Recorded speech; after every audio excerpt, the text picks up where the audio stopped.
Wednesday morning, everybody. Welcome on into your FreightWaves Now Community Spotlight.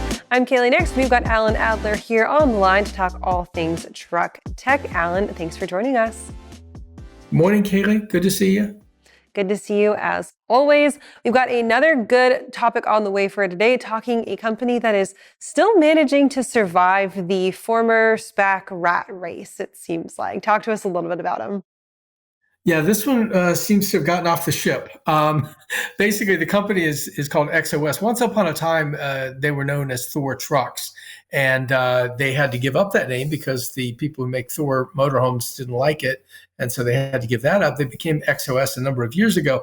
We don't talk much about that anymore, but what's been interesting with these guys is that they are able to survive in an environment that has been very, very difficult for startups, and especially in that sort of medium-duty electric truck space. They are, they've gone through the cuts that they've needed to make. They've also done a fascinating sort of takeover of a moribund competitor to get access to money that they had, which is about $50 million to help scale what they're doing. But XOS is interesting in a couple of levels. One, they have a very customizable chassis that can be used for all sorts of electric vehicles. One of the more recent deals they made was with Winnebago to make chassis, electrified chassis that basically would support, bookmobiles, mobile blood drive things, medical units, things like that, vehicles that don't travel very far, but it can really benefit from having electricity as the power source, especially if, for instance, you go to a mobile library or a blood bank, you don't have to smell diesel outside. You won't smell anything, really. And so this is some interesting work that they're doing. Yeah, I think that is really fascinating. And I love that it's a customizable solution, because I think that was the way of survival, right? Is the fact that you can be in this niche space. This electric chassis space is very small, very niche, but you have to be able to be flexible to the clientele that you serve. And I think that's where some of these companies who didn't survive that SPAC rat race might have gone off the wayside a little bit, right? Being too specialized for the market that they were trying to enter. When they look about what kind of the runway is into the actual trucking market, you mentioned Winnebago, you mentioned the mobile blood banks, the mobile libraries.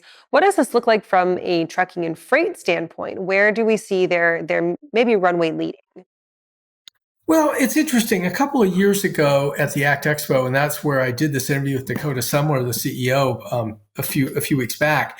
They actually showed a Class 6 and a Class 8 tractor that would be used, but they've held off on those for the moment, in part because there's just not as much of an uptake for them as maybe we thought a few years ago, at least not right now.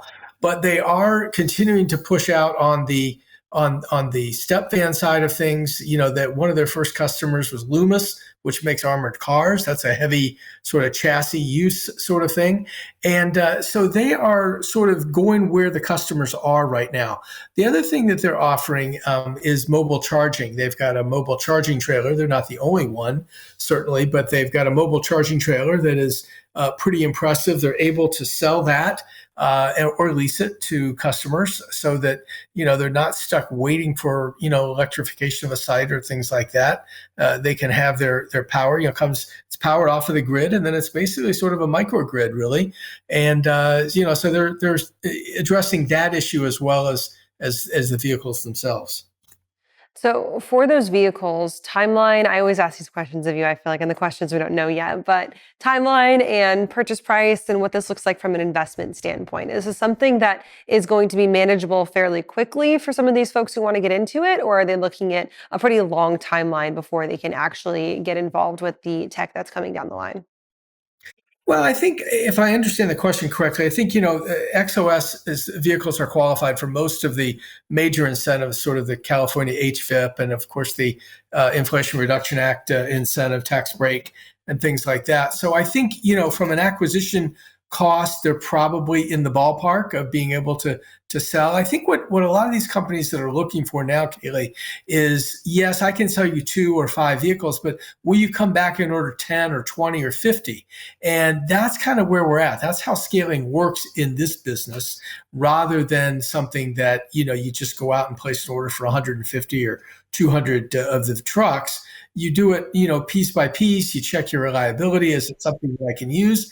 You also look at your routes. Are these routes best for electric use? And that sort of thing. So I think that's really what XOS and really the others that are managing to make it in this environment are finding is that not only do they need to provide sort of the entirety of whatever the electrification experience looks like, whether it's charging or helping people write grants or whatever it is. I think the idea is to be able to get them interested enough, satisfied enough that they'll come back and order more.